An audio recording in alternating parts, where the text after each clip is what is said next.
Yo, what's poppin'? Y'all see homie ATM? Joel.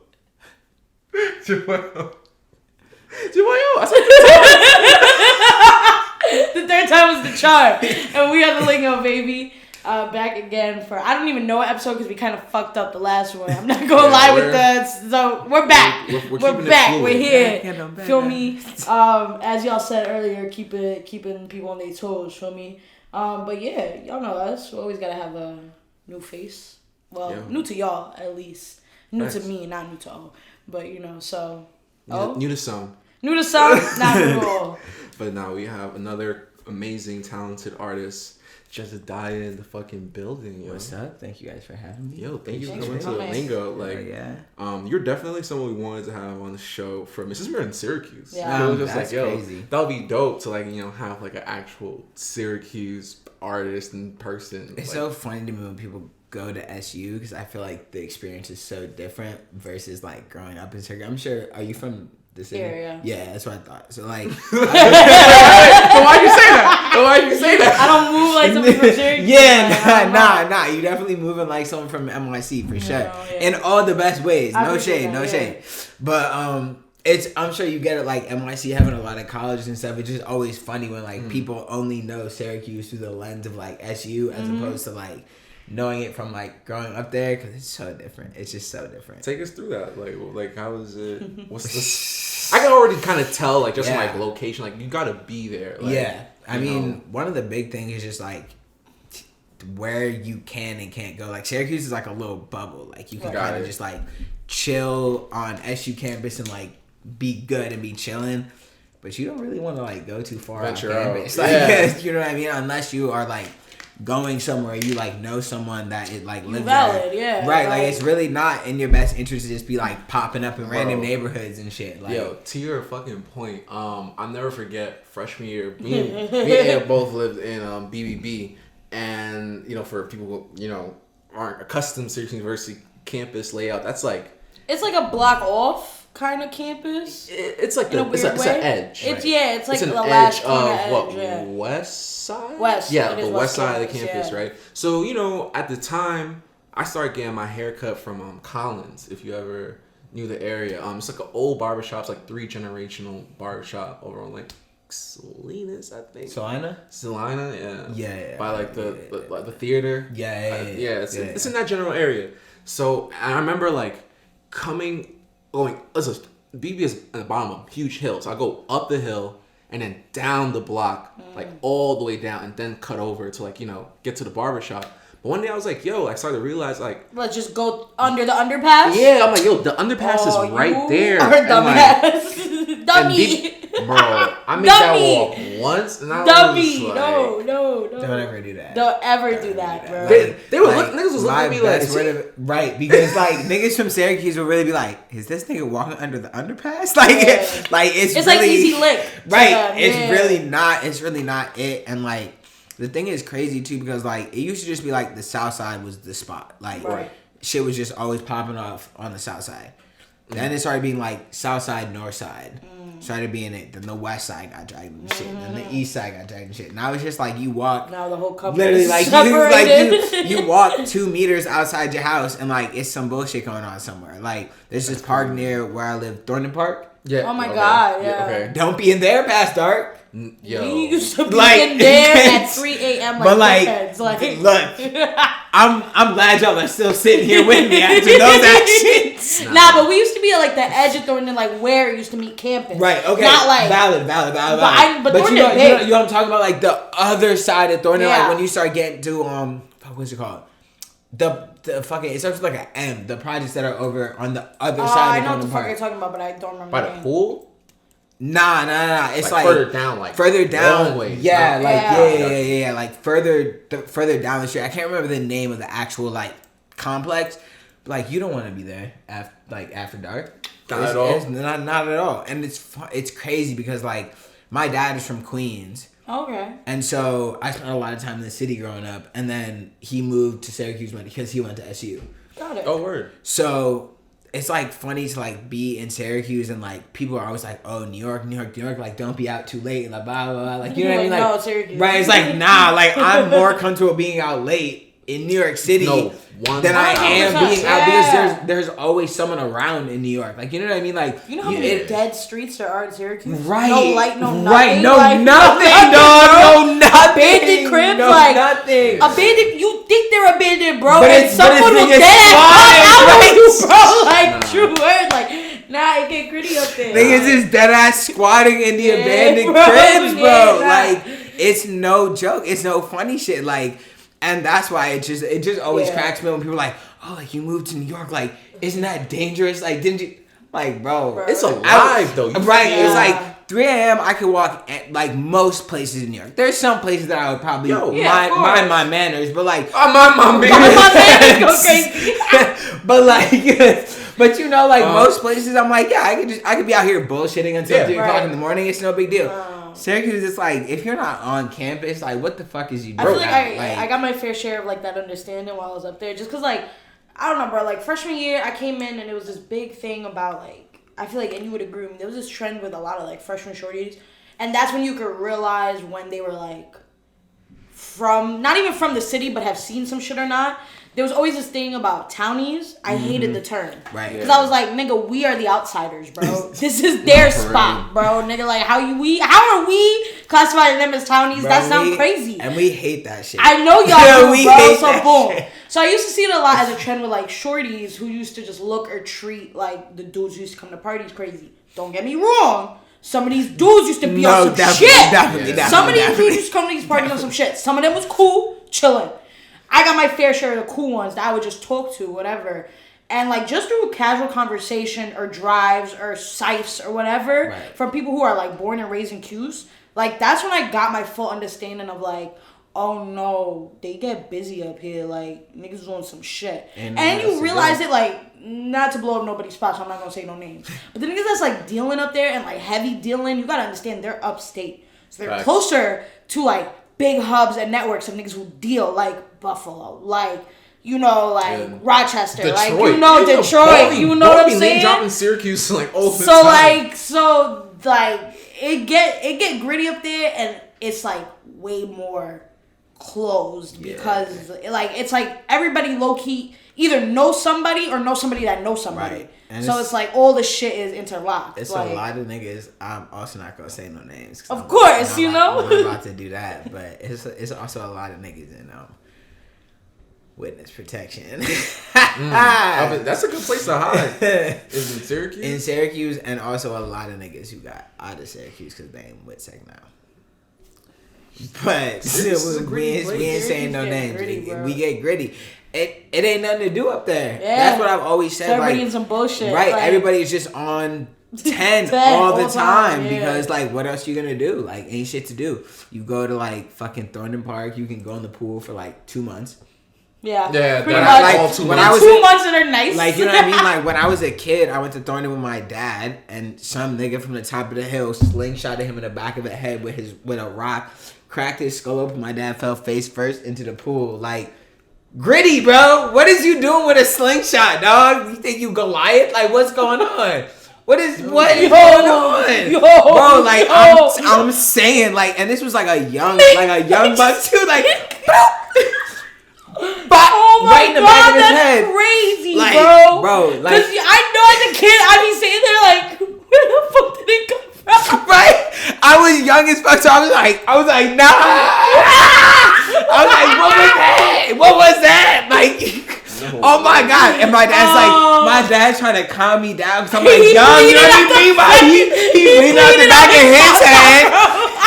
He's trying to calm me down. He's like, yo, it's okay.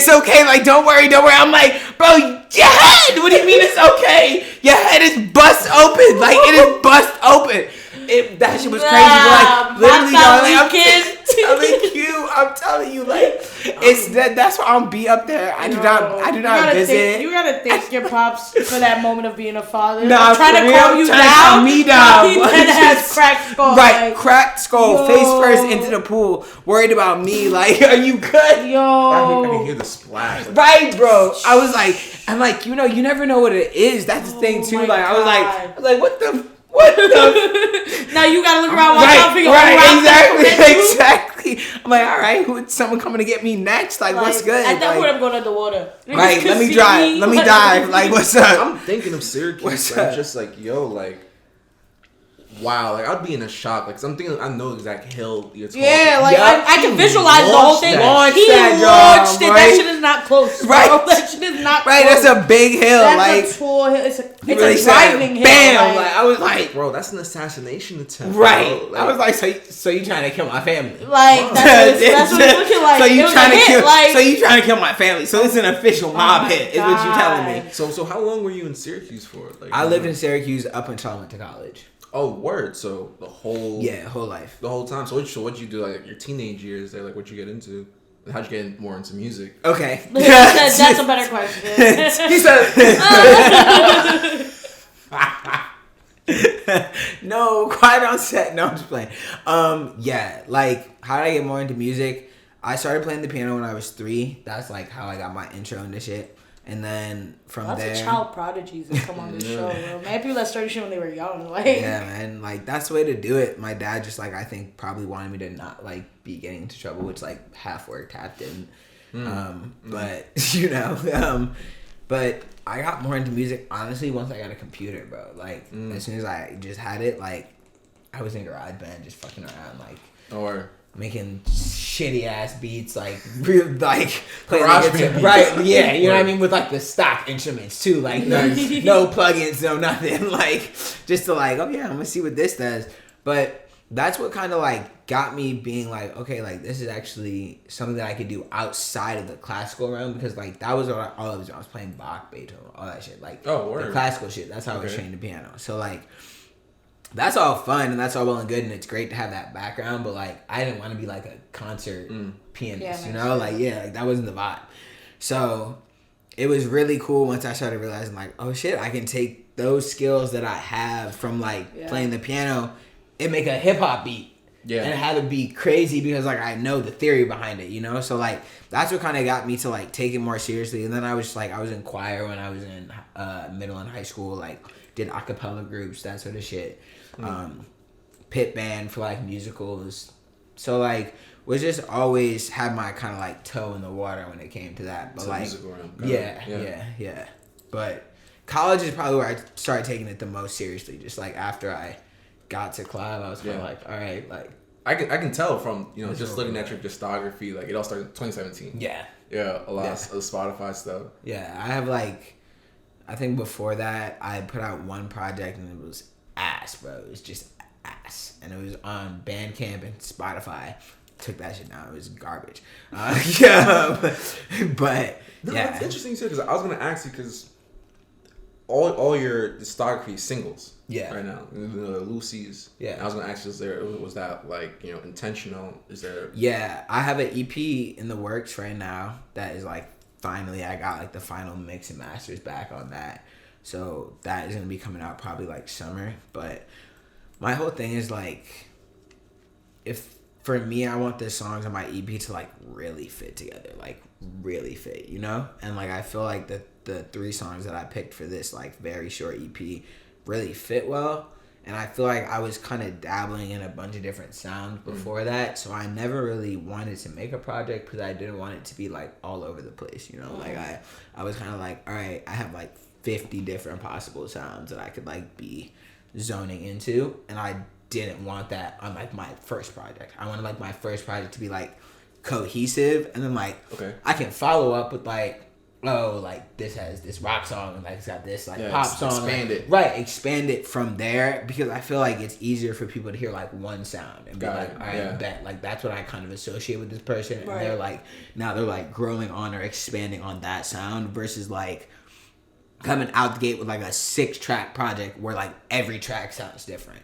Like it's possible and like it works for some people, but like it's easier. I feel like it's easier to digest. I feel like it's easier if the sound is kind of like on the same page. Like you don't want all the songs to sound the same, obviously, but like I feel like if it's kind of on the same page, like it just makes it like easier to listen to and easier to be like, all right, I can kind of get into this like new artist. So that's always my thing, is like if I find a new artist and they're like too versatile, it's like I don't even know what I'm listening to. Like, you know what I mean? Like, it's like sometimes I get like overwhelmed by the different like all the different things that they can do on like one album. Right, on like one project. Got you. I love when like a single is like this one single sounds like something over here and this next single is like all the way left field. Like, I love shit like that. But like I do like a little bit of cohesiveness to like projects, and so it can sometimes be hard to listen to like projects that are super like this song is super different than this song, and like, but yeah, I hope that answers the question.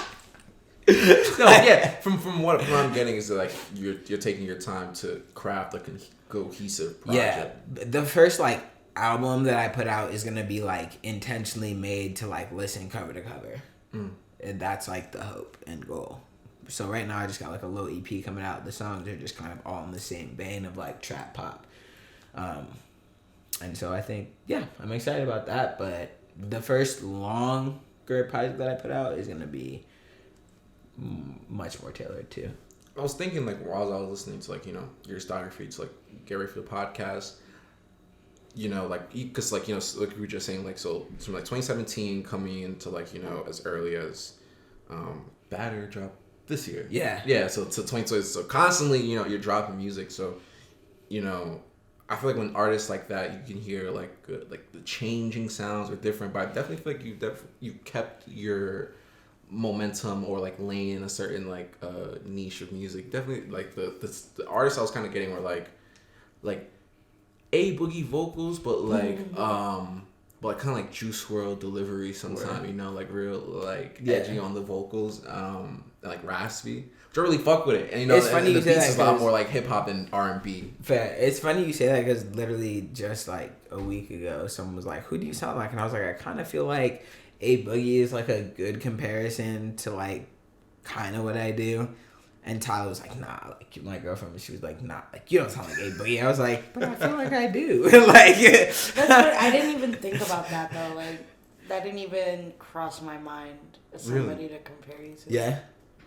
I think like maybe just the melodic side of things. Yeah. But I think, you know, like I always have a hard time when people are like, "Oh, like who do you think you sound like?" I always have a hard time answering that question. Like, right? I sound like right, me, bro. I sound like me. Like, I sound like Jesediah. That's what I sound like. Like what the fuck is you talking about? Like, I think the question becomes hard. I feel like, well, who do you sound like? For the question more like what's your influences? Right. You know what I'm saying? Or like what's your like because everyone like from the executive side that like where I talk to people, everyone wants to create a formula for an artist. You know what I'm saying? Oh, like they're like a little bit of this with this, that, you know, this production, like because it's also the easiest way to explain it. You know, like to other executives or to other like people in the industry. Like it's easy to explain something in words or in formulas that people understand. Like to say like this person gives you an essence of this artist that's already popped or that's already made it in some way, shape, or form. Also, like it creates like a kind of what's the word I'm looking for? Not a placebo. It creates this like persuasive effect because once I already tell you like, yeah, this person raps like this or sounds like this, in your head you're already kind of creating the potential for the person. Facts. You know what I'm saying? Like when I sent you that artist, I forgot his name, like HD. I was like, bro, this don't sound like Young Jay-Z. Before you even go into it, you have that notion. Yeah. And then once you hear it, you're like, oh shit, like, you know, so you really see it. But it's like it already creates this thing, especially in like a marketing sense, to like market to other people when you do the whole comparison thing. But I feel like a lot of artists, we don't like the question overall just because at the end of the day, like a lot of us are trying to not live in that state of comparison, you know, and live in that state of trying to do or like be what somebody else like did or does. Like we always try to create originality. But even with the influence question, like I feel like a lot of artists could tell you they have certain influences that you wouldn't see in their music, but they still influence them in a way, shape, or form. Right. You know? Definitely. Like I feel like on Spotify, like the people that I say like I'm influenced by are like not at all people that people would like expect. Well, me to. Like, I got like Destiny's Child down there, like, and it's like. Because I am influenced by Destiny's Child, but you wouldn't necessarily know it here. Like, because I'm not making music that sounds like Destiny's Child, obviously. But, like, it's just, like, I definitely 100%. And I feel like it's so hard to, like, answer that question in a way that, like, makes sense so that you can kind of market yourself, but also not be like, well, I'm like Ableton 2.0 basically. Yeah. I just like too. I feel like 2.0 is like, you know, a bad term for like, you know, yeah, you know what I'm saying. Like I feel like you can hear like you said, like the melodics. Like I definitely do get that from you, you know, with him. But like earlier, I think honestly it just came to me because earlier I was thinking of Juice WRLD. I was just like, yo, like there's some Juice WRLD songs. I forgot what song I was listening to of yours. I was just like, yo, like he definitely just like tapping into that that lens. I want to steer more towards production that we were talking about.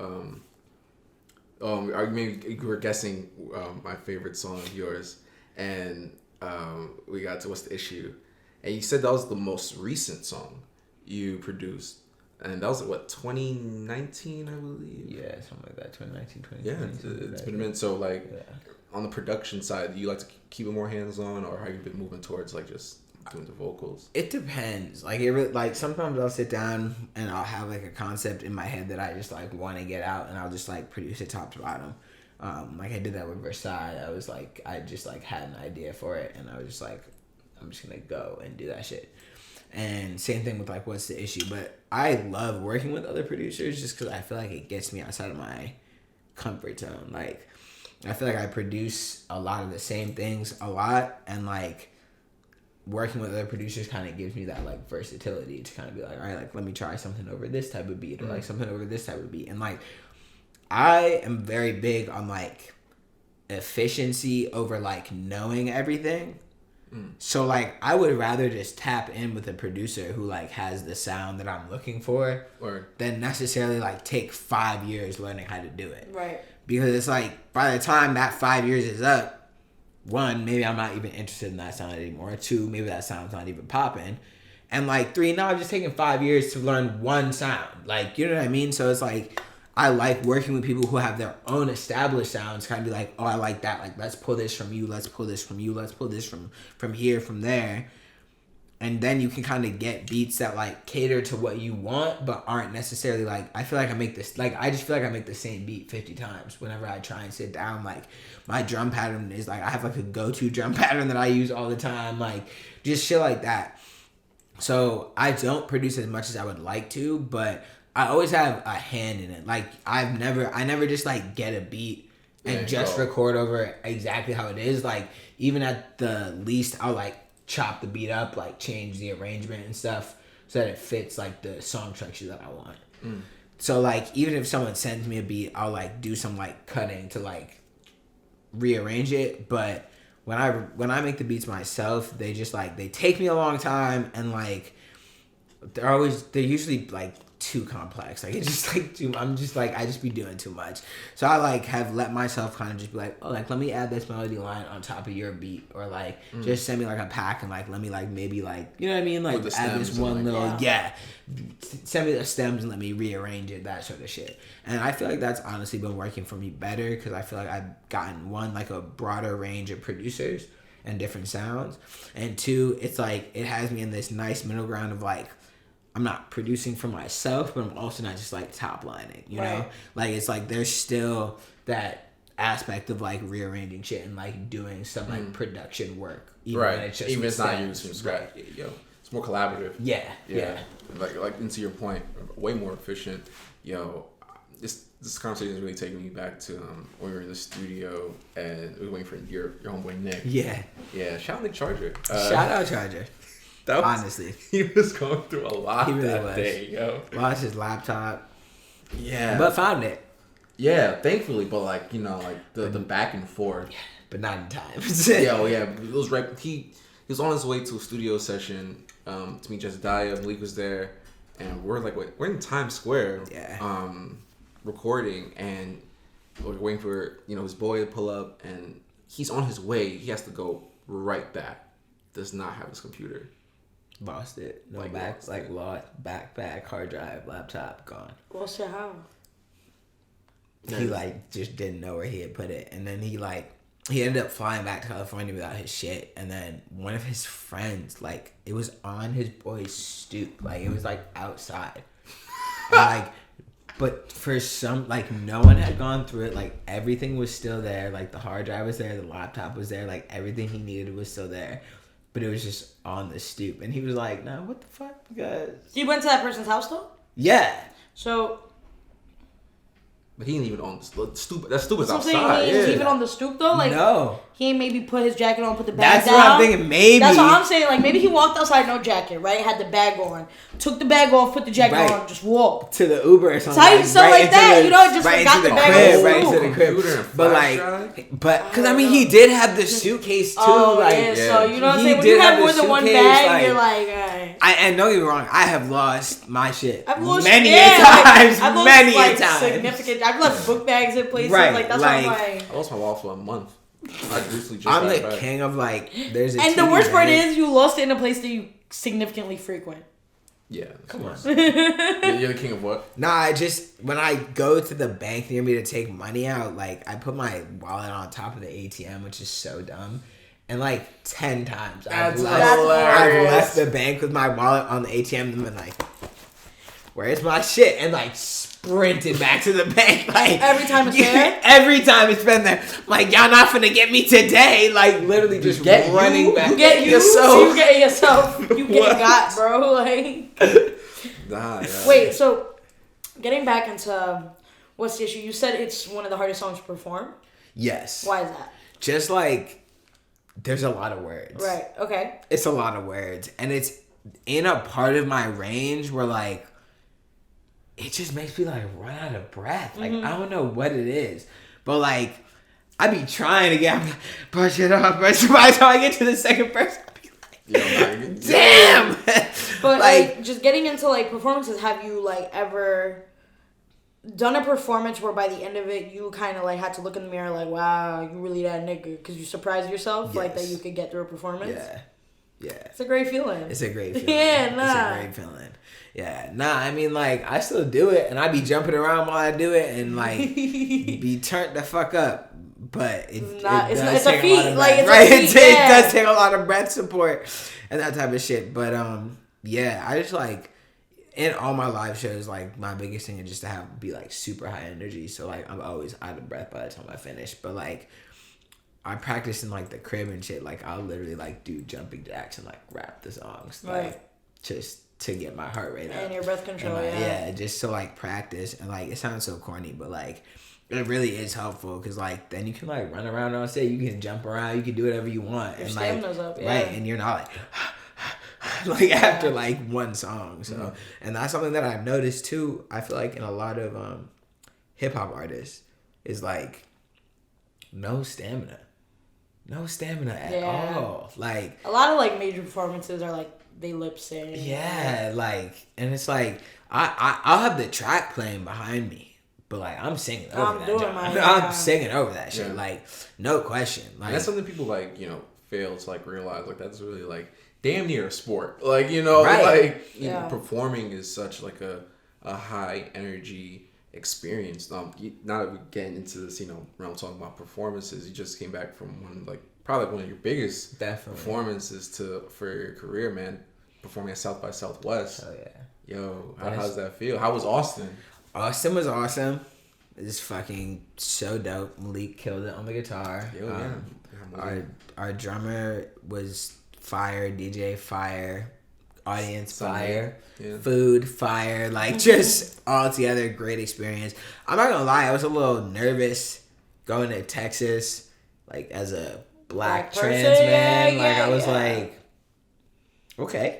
Yeah. I feel like y'all don't like my kind down here. Like, not on several levels. Right, levels. Like, am I not just race? Right, like, am my dads are gay? Y'all definitely think I'm going to hell. Y'all definitely think I'm going to hell. So I was a little worried. I'm not even gonna lie. Like, I was like, is this gonna be like a good experience, or is this gonna be like on some bullshit? But it was like.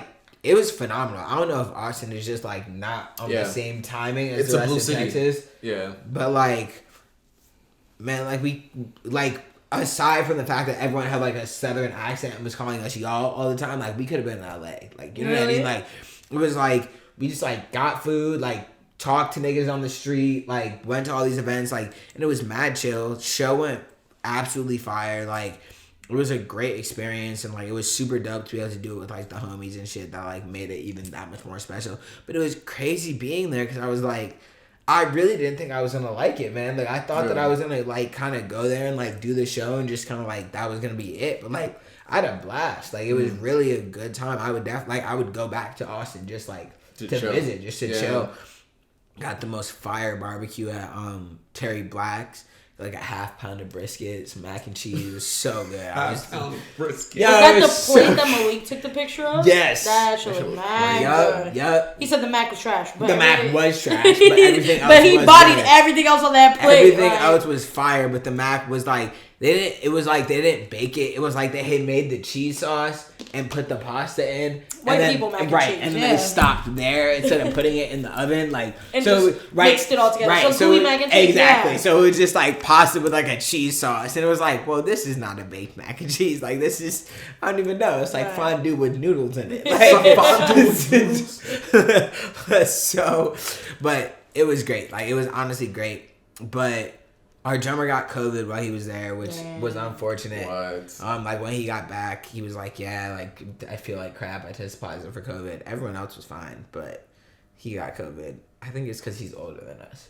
Not to be shady, but I think it's because he's just older than us. Like, because I know my dad says all the time, he's like, "Yeah, I don't be like doing too much because." Yeah, like fuck my immune system. Right, he's like, "Are you kidding? Like, I'm not going out and about." So, like, so in terms of the performance, like on that level, on that scale, like how did it differ from like because you do a lot of shows in the city, on in smaller venues, of course, but in terms of like the setup and like the planning and everything. I remember like you and Malik were like practicing, like like going at it. Yeah. So did you do it with like everybody in the team? Like, so I actually only was able to hook up with Malik because everyone else was coming from different Nate's coming from Syracuse. Yeah, Nate was coming down from Q's and Dan. Nate Lynn. Oh shit! Yeah. Shit! That's crazy. Shout out Nate Lynn. Shout out Nate. Shout out Nate. He's the homie. Love him. And Dan, I forgot where Dan was coming from, but he was not in Austin. So we were all over the place. So I was only able to tap in with Malik, but like basically like when I found out I was doing South by, I was like, all right, I want a live band. Like that was just like something that I kind of was like, I'm gonna make that happen. Yeah. And then it was funny, like Malik hit me up and was like, I'll play guitar if you want. Like I hadn't said nothing about a band. He was like, I'll play guitar if you want. Like I'm just trying to go to South by. And I was like, let's go. Like I was like, let's fucking go. Like let's do it. Like let's run it. So that was literally how he ended up playing guitar. Like he just hit me and was like, I'm trying to go to South by. Like if you need a guitarist, and I was like, I would love a guitarist. Like let's fucking do it. Like and then I had put on my Instagram story like I'm looking for a DJ because my normal DJ, he lives in Boston and he like had like a bunch of shit going on during March and it was just like financially not like feasible. So I was like, all right, he can't come. So then like I just put on my Instagram story like, yo, looking for a DJ who's like willing to like come out to Austin. Nate hit me up, like texted me like that like 5 minutes after and was like, yo, I'm already gonna be at South by, like I'll be your DJ. I was like, say less, like let's go. Right. And then Nate was like, also, I know a drummer. If you want a drummer. And I was like, I would love a drummer. And like, who is this? And that's how it all came together. But Dan is actually, the band OK Go? Yeah. So Dan is their drummer. Oh, shit. So we super lucked out with him because, he just absolutely crushed it. Like, just absolutely killed it. And it was crazy because, like, he, like, came up to us the night of the show and was, like, a little tippers off some brews. Oh, tippers off some brews. And, like, which, all good. But I was, like, I just get anxious very easily. So I was like, is he gonna be too drunk to play? Like, I was like, just gonna be too drunk to like keep the beat? No, this nigga was just out there. I was like, oh shit, like let me shut my ass up. Like he in the back, you know what he doing. He know what he doing. Like I was like, let me be the fuck quiet because this nigga is on 100, like 100%. It was dope. It was just dope, and it was dope to be able to do it with like homies too, And like, Tyler came, my girlfriend, and she took pictures and did that. So that was like, it was lit to have her there. But yeah, it was just a great time overall. Like I would definitely go back and hope I get to play again. Yo, how'd that even come about? I like 2 years ago, this group, the Color Agent, had reached out and was like, we would like you to play our showcase, and then COVID hit and like everything got shut down. So then didn't go that year, and then they didn't do it the year that South by was virtual. And so then this was the first year they were back in person. So they just like hit me up. But they had like put me on their like playlist on Spotify. It's like a group for like queer artists, but I think they like focus on queer artists of color. Like don't quote me, but I think that's where their like focus leans towards. So they had tapped me for that, and like I did a YouTube like interview with them. Like they have like this series called That's What You Don't Know, where it's like you kind of like sit down, like tell facts about yourself. So I had done that with them, and they just hit me up, and it was actually crazy because it was like 2 weeks earlier, Malik had hit me up and was like, "Yo, like, how did you get the South by look the first time? Did you apply or did someone like reach out?" And I was like, "Oh, someone reached out." Plus, he had texted me after the deadline, so I was like, "Also, it's too late to apply this year, anyways. So you have to wait till next year." But literally, I wasn't going to South by Southwest when he texted me, and like a week later, then they were like, "Yo, you trying to come to South by?" I was like, "What the fuck?" That's crazy. I was like, Malik manifested that for me, like dead ass, like because I was not like that was not even on the radar. Like, wow. Malik manifested it for himself. True. Yeah. Like New Year's when he put it on his like checklist for the year. Love it. And so like I knew it was gonna happen. So when he told me like that he was going, I was like, oh shit. And then I found out like where the connection was. I was like, oh, that's fire. So high key manifested for the both of y'all. He really did. That's kind of crazy. He really did. He really did. And I will forever be grateful. That's my guy. I fucking love Malik. You know. Oh man, yeah. I love to see shit like that, man. I really wish I could have hopped the plane, man. Yeah, bro. That would have did he tell you I fucked up on the? Yo, that's true. What happened? Yo, he answered me like. I was like, yo, you should come, bro. Like, come through. So like $500 for pass or like whatever. He was like, I bet. Like, let me look. I like got the wrong. So it's like it's $500 if you have an Austin zip code. If you live in Austin, Texas, otherwise it's like $1,500. So yeah, this thing text like hit me back. It was like, did you forget a zero? I said, not you fucking coming for my neck. Like, damn. I was just trying to get you down here, nigga. Like, damn. I'm just trying to get you to South by. Now you forget a zero. Now you on my ass. Like, and then I went on the website and I said, oh shit. Like, yeah, I was like, oh fuck yeah, no, you do have to live in Austin for that price. My bad. I was looking at the ticket shows. Charging like college prices on tuition. Like, the out-of-state price is crazy. Bro, the $500 price, I don't even think that was the price to get the online version of the online version, the zoom in, bro. Like, yeah. Damn, bro. It's like a week of like, yeah. It's like music, podcasting, movies, TV. Yeah, like they did the Atlanta season 3 premiere at South by. Ah, gotcha. That was hard. Yeah. Did you bump into Nick out there? Yes. Nick just rocking. We saw Nick was him. out there? Yeah. And actually, it was so funny. We were all, where were we? We were at something. And he was like, I'm about to dip. I'm going to the Atlanta preview. And Nate was going to dip with him. And I don't know how fast this nigga Nick walked. But we like hopped in an Uber and like drove past where the like Atlanta season 3 premiere was. And we see this nigga Nick like walking. We said, how the fuck did he get here already? Like he couldn't have left more than like 3 minutes before we did. Wow. And it was at least a 10-minute walk. Digital dash. Like bro. it was so wild. We said, is that Nick? Like we was like, how did he get his ass over here so quickly? He was ready, dog. Like he was like, I am not missing this shit. I love Nick. That nigga he's good people. Yeah. Okay. But we saw him a couple times. He came on to the showcase, which was great. Yeah, you bumped into The Life of Tom. Yes. I saw him because I went to see my boy Kazi. Because he was out there and they had a showcase together. So, right. And I know Malik. Yeah, we're working on the show. It's fucking killing me. Malik had hit me up the rooftop shit, the 420 shit. Yeah, bro. That was previously not the 420 shit. God, it's fucking gonna kill me, bro. Yeah, bro. We're trying to figure it out. Yeah, Malik had hit me up about possibly like doing a set. Yeah, yo, listen, we'll talk about it. Hell yeah. But yeah, I like ran into him briefly. I went to see Kazi's set, and then like Kazi also threw like a party type drawing where he was DJing at. So we went to that. Me and Tyler, Emily. was a good ass time. We were just chilling. Yo, I love you and Tyler's relationship. It's that dynamic, man. Like, I feel very, like, invested. Like, from that day at the, you know, the same day recording. And, you know, like, that whole dynamic and how, you know, she came in as a photographer for you to come to, like, you know, that's real love. That's real, like, yo. Yeah. She, like, runs my social medias and helps me with, like, all the reels and, like, TikTok. I'm so bad at that shit. Like, I'm terrible. It's like, I'm gonna make the art. Right. I'm like, let me just make the music. Right. Right. I'm like, I need someone to brand it. Like, what's good? So she, like, helps me out with all the, like, reels, TikToks. She, like, tells me when to post on Instagram, that sort of shit, and, like, when to tweet, like, those sorts of things. So she is, like, my social media manager, and then also, like, my photographer at shows whenever I can have her there. But it also worked out great because then she was just able to come for free because she was taking snapping pictures. So yo, that's amazing, man. Next year we're just gonna have to put you on crew. Yo, I'm there next year for sure. We'll just here first. Yeah.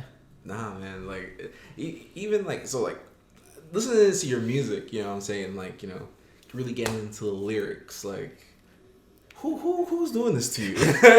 Like it can't be it's not our good friend. You know what I'm saying? Like, what songs are we talking about? I feel okay.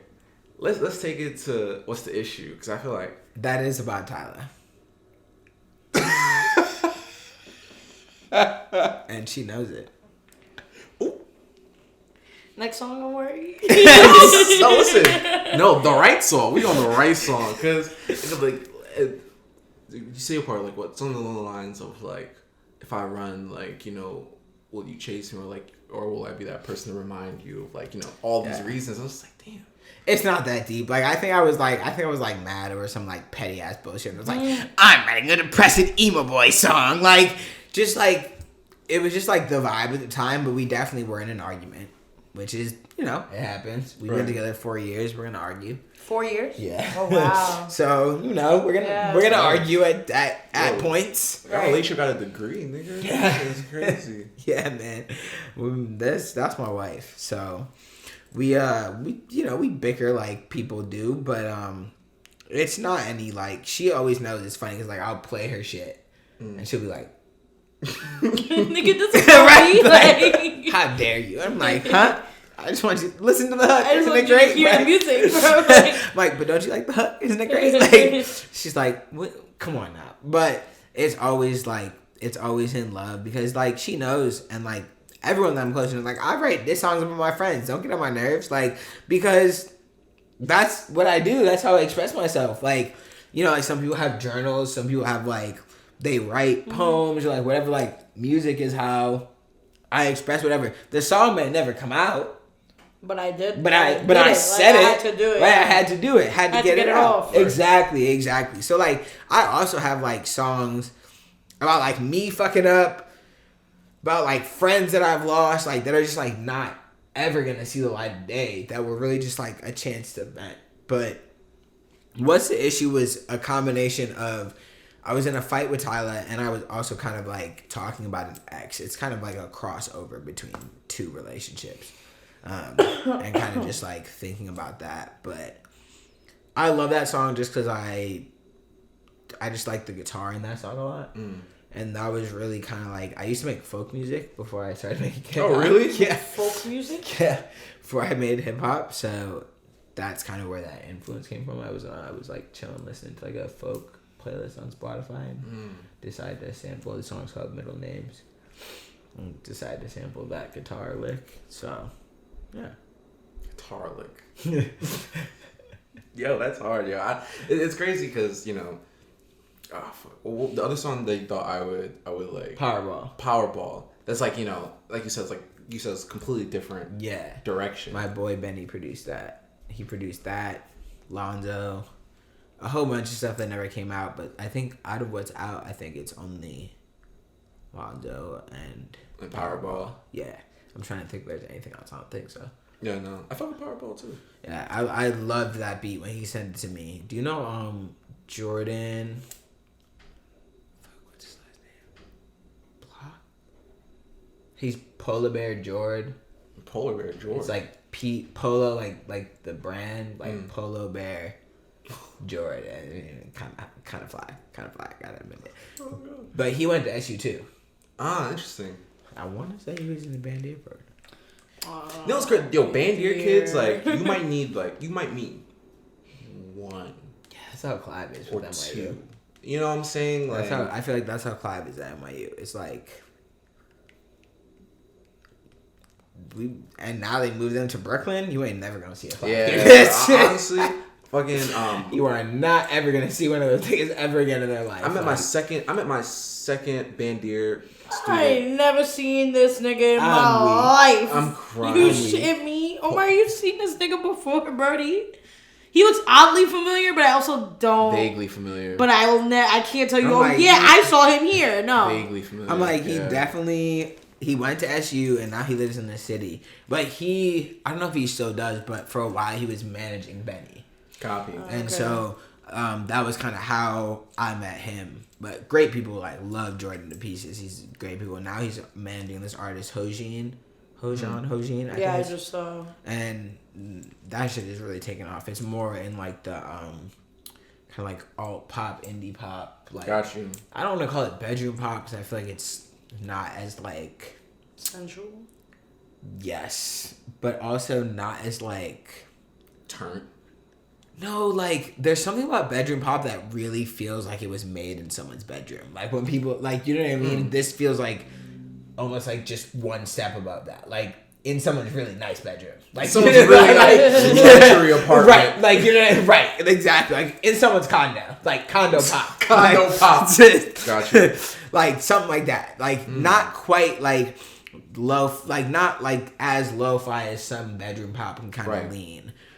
Definitely, I would say a higher production value. But yeah, so that's kind of what he's up to these days. But he used to manage, at least, again, I don't know if he still does, but for a while he was working with Benny. And Benny and I were just boys. So we just, we had made a bunch of songs together. And then they sent me the beat for Powerball. And I was like, oh shit, that's mine. Give me that. Like, sat down, wrote it in like a couple hours. Let's talk about the most recent track, Batter. Oh yeah. How'd that come to be? So my boy Brad sent me the beat, and there's actually two versions. Like I changed the whole kind of like second half of the verses into the pre. I had a version of it, and I was like, I had sent it back to him, and it was like, it was cool, it was whatever. And then I just had like another idea, the "Fuck you like you already got me. I know it's after 2 a.m. but you should call me." I had that idea in my head. And I was like, what if I replace this one section with that? And then it kind of like, my goal was to try and make every section feel like the hook, basically. Mm-hmm. Like, every section that you hear should like almost have enough energy that like that could have been the hook of the song. Mm-hmm. So that was kind of the mindset I went into it with. And I mean, I think it turned out well, just like thinking about it that way, because it just made me like make everything try and be intentionally like super catchy or like super memorable.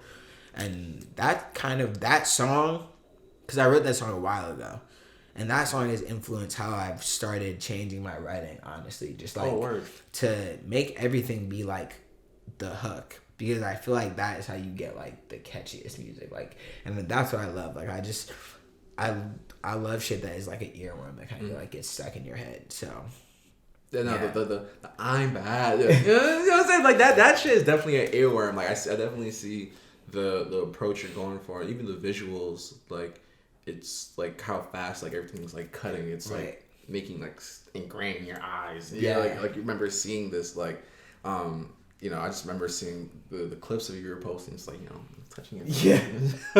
Like, it was so funny because it was my friend SJ who shot it, and it's also her hands in the video, and it was because she had just gotten her nails done, so we were like, bet, like perfect, we need hands. You just got like a pedicure, works out. My manicure, my back, it works out perfectly. I was like, nah, touch me with her feet. I'm gonna let you go. I was gonna let him go. Like I was like, it's okay. I'm glad you nah, none of that shit. I just got a manicure, and so we just like had the idea of doing that. But like she honestly, like she freaked the video. Like she did all those like timed cuts and everything. But I just had this idea of like fruit. And that was basically what I came into it with, was like I don't know why, but I was just like, what if we had a bunch of scenes where I was like surrounded by or consuming some sort of fruit that matched a do-rag? And that was basically the whole concept of the video.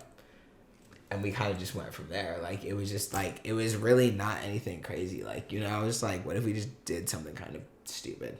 And then it just ended up working out. But yeah, I love Batter, and Miss Bradley produced that too. And we have a bunch of shit coming too. Me and Brad. Stay tuned. No, absolutely. Yo, you heard it here first, man. Fucking little inside lingo drop. That's what's up, bro.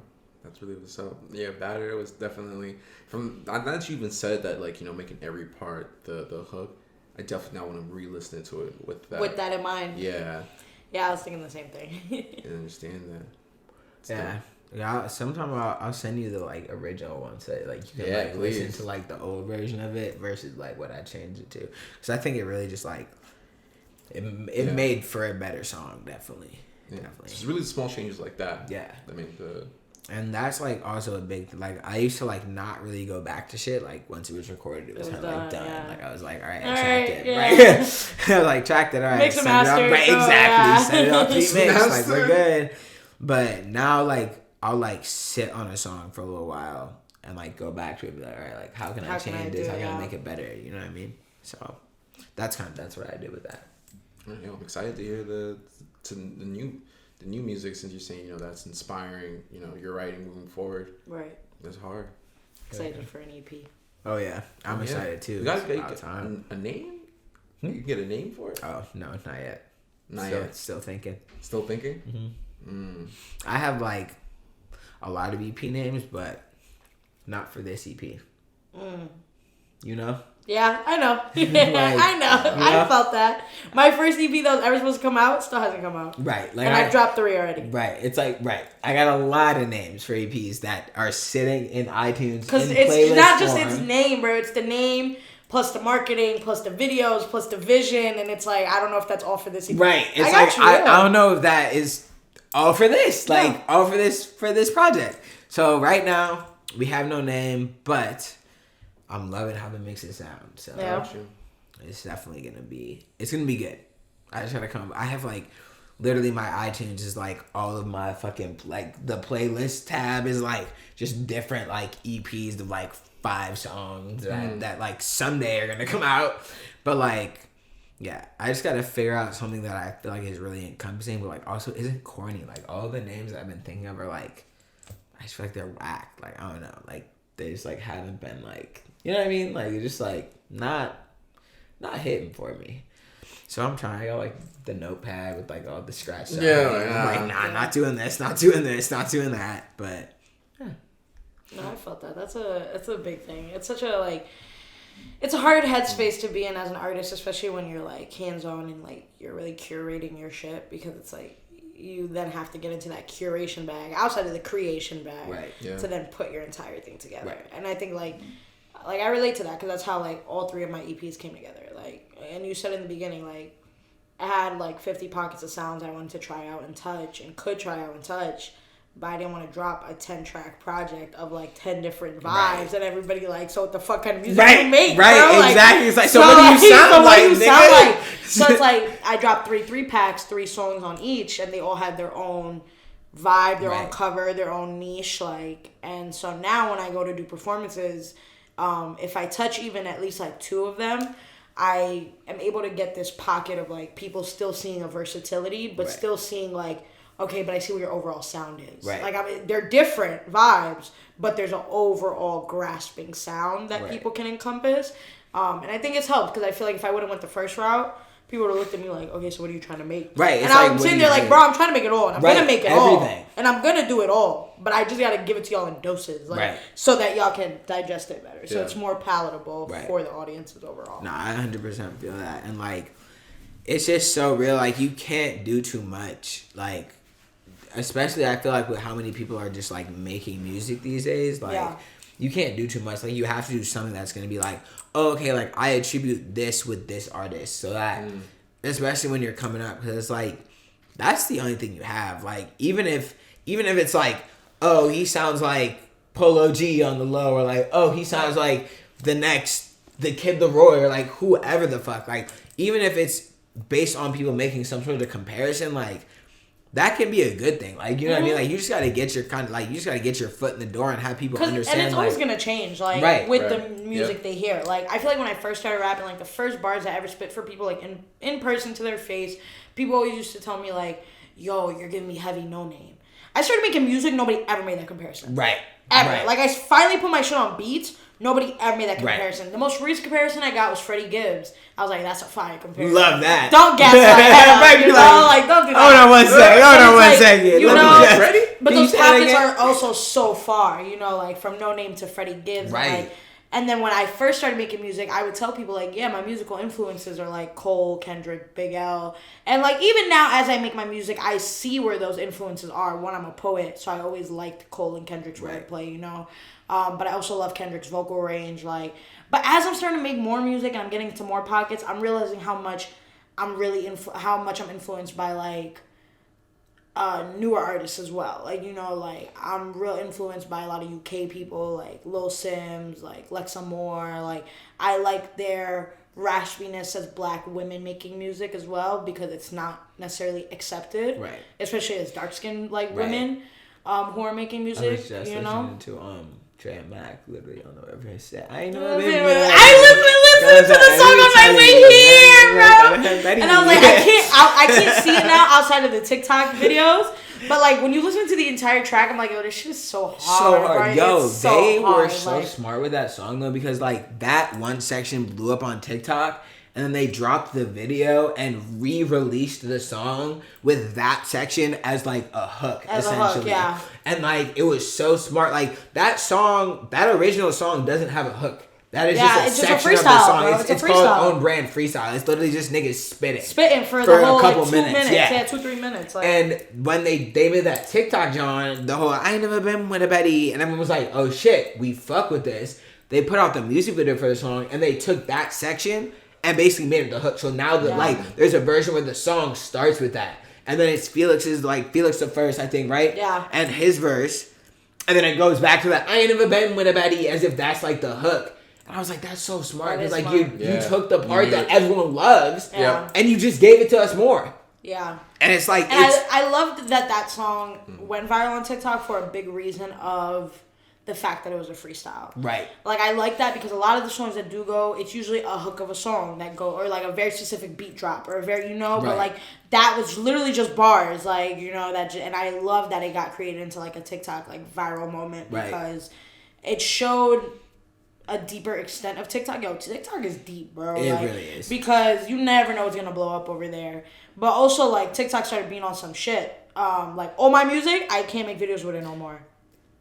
What? For the beginning of February, I was able to. I made like 2-3 songs with 2-3 TikToks with my songs. And then I went to go do one recently, and it said this song is not available for commercial use. And I was like, DistroKid ain't take down my shit. Right, my shit is there, bro. Like, what are you talking about, bro? What are you talking about? I don't know what's going on, if it's a TikTok thing or it's a DistroKid thing. I feel like DistroKid low-key been having problems in general. So I'm thinking about transferring out of it to United Masters. Maybe use Level also. I'm a big voucher for Level. Okay, I'm going to look into it then. I'm going to add it to my list. Because, like, with DistroKid also, like, I'm seeing, like, a lot of just inconsistencies. Like, Sinister was my last EP. I've dropped 2 singles since. None of the lyrics for Sinister on Instagram. All the music is, the lyrics are not. Tree Show was a single that dropped after it. The lyrics are up on Instagram. Yeah. And then 3am on Maryland, the lyrics are not. So I was like, you know, if it had just stopped with Sinister and Tricia's lyrics never went up, I would have been like, okay, they just stopped putting up the lyrics. No, an entire project doesn't have lyrics, a single does, and then another single doesn't. So I was like, okay, so DistroKid clearly on some bullshit. Right. Because they're the ones distributing it, you know what I'm saying? But just overall, get back to the point of, like, what was the original point? How do we get into here? But don't ask me to backtrack. We were originally talking about just curation and, like, curating a project overall and how important that is as an artist. No, but I'm excited to see, like, how your EP comes together. Super excited to just... Like, I feel like over, like, just listening to a couple of your tracks, like, you get an overall essence, but you also, again, see the versatility as an artist. I appreciate I feel like I'm going to feel that way going into the EP regardless. Like, I don't know what to expect, But I know that cohesively, I'm gonna expect something that from front to back, I'm gonna enjoy overall. I appreciate that. That's the hope. Like, it's 3 songs. Each song is very different, but like I like to think that there's like a common thread in at least like the delivery, and like that's kind of what I've realized is like my brand, I guess, is like more so than like being like a drill artist or like being like, you know what I mean, like more so than or pop, right. More so than like beat selection is like my delivery is gonna be the same over any type of beat. Like you send me like a pop song, and like it's gonna be that same sort of like raspy, weird delivery over that as it would be if like I got like a Pop Smoke type beat, you know.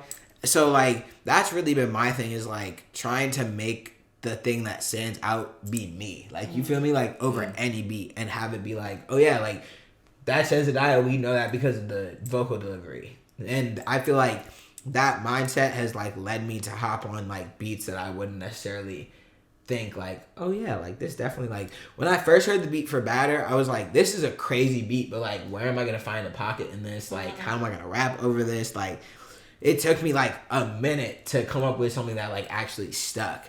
And like same thing with Powerball, like because Powerball is really fast, I was like, okay, like how do I find the pockets in this beat? Like, so it's not always like a, you know, like you get the beat and like, you know what's gonna happen, but like it takes work. Yeah. And I like to try and keep that consistency in like the melodic shit and like the wordplay, you know, like just keep consistency there and kind of be like, yeah, like that's my thing, is like the melodic rap shit, you know. So yeah. Oh, let's dive again into our last segment, Lingo Talk with the Lingo. And you know, we've had the only other Syracuse native we have is Seth Dollar from COS. Children of Summer. Okay. Yeah. Yeah, we did that episode up in Syracuse. Oh, very nice. Really? Yeah. He wants us to come back for episode part 2. Oh yeah. Yeah. I can see that. I can see that. Coming to the shop. I don't mind doing another Syracuse trip. Shop looks different. Yeah, the shop does look different. Getting off topic. No, yeah, good. Lingo Talk with the Lingo, where we ask all of our guests to give us their favorite slang term from where they grew up. Y'all want to be like New York City, so all y'all lingo is going to sound like our lingo. Yeah. So you can give us whatever you would like to give us from Syracuse, New York. Don't do my city. Don't do my city. I won't, because y'all niggas get gritty, and I don't need no Syracuse coming from me. Yes. My favorite slang from Syracuse is gig. Gig. She's like a shawty that you hit one time. I never heard that in my life. A gig. Like a gig. She's shawty a gig. Something that you hit like once and you done with it. It's a gig. It's a gig. A gig. That's hilarious. I'm gonna use that. That's I'm keeping that. So, you know, some good Syracuse. Wow, he actually gave that was quick. He knew what to say. Oh my god, bro! Like no prep. No pressure. Because niggas don't be saying that nowhere else. I've never heard that. That's actually great. Thank you. There you go. There's some like actual Syracuse. It's actual Syracuse lingo, bro. Because you got to think about it. Like when I went to Cuse, like the people I was meeting was like around my age. Like so, I would meet them and they would be born and raised in Syracuse. And you realize, like, oh, y'all personalities wanting to be from the city. Like, they're dudes who had never been to the city in their life. So when you realize that, you realize, like, oh, that's the epitome of, like, it for you, like, going to New York City. Like, that's what you want to do. All right, cool. And that's, like, how they be moving. They be moving like they city dudes. And it's, like, not really. Not quite. You know, it's a different upbringing. Like, overall, you see it. Like, you see it in, like, certain ways that people move or speak out there. There's just a different thing there. It's an upbringing thing. Like, I feel like Syracuse has a good argument where it's similar to Cali when it comes to, like, the hoods. People be acting like Cali's not, like, hood because it's not, like, projects. Like, we know the hood as projects, tall vertical buildings, complexes, where it's, like, niggas get lined and they own buildings, own complexes. But, like, Syracuse, Cali, these are places where it's, like, neighborhoods, blocks, you know, where it's, like, literally, like, yeah, it's all flat. And it's like, you know, like flat land houses in terms of like, but it's all like, it's still like gritty and it's still hood. Like, there were certain parts of Cuse, like when I used to drive, I used to be like, hey, Right. Let me make note of where I am, because I'm not in my place. I'm in these people's places. And you could tell because they would always look at my car. Like, we don't know that car. Nah, they be outside the crib like looking, bro. As you drive by, bro. Yeah, bro. That's why my favorite point in Cuse was when I had my car with my tins because nobody said nothing. But when I drove my fishbowl, I used to be worried. I used to be like, I can't do nothing crazy. Do not perceive me. Like, do not, bro. Fit it down. Like, hoodie up, bro. For real. Nah, I feel that. That was really off the final note, but point is, thank you for coming. Of course, thank you for having me. Super happy to have you. Super happy to have another artist exposed to our network. Hell yeah. Yo, keep doing what you do for real. Appreciate you, dog. You make great art. Thank you, dog. Of course. Yeah. That being said, y'all see homie ATM. It's your boy O. And it's your boy Jez. Oh, my bad. And it's Jesediah. And we are the Lingo, baby. Thank y'all for tuning in. Stay up. Stay safe. Peace. Be easy.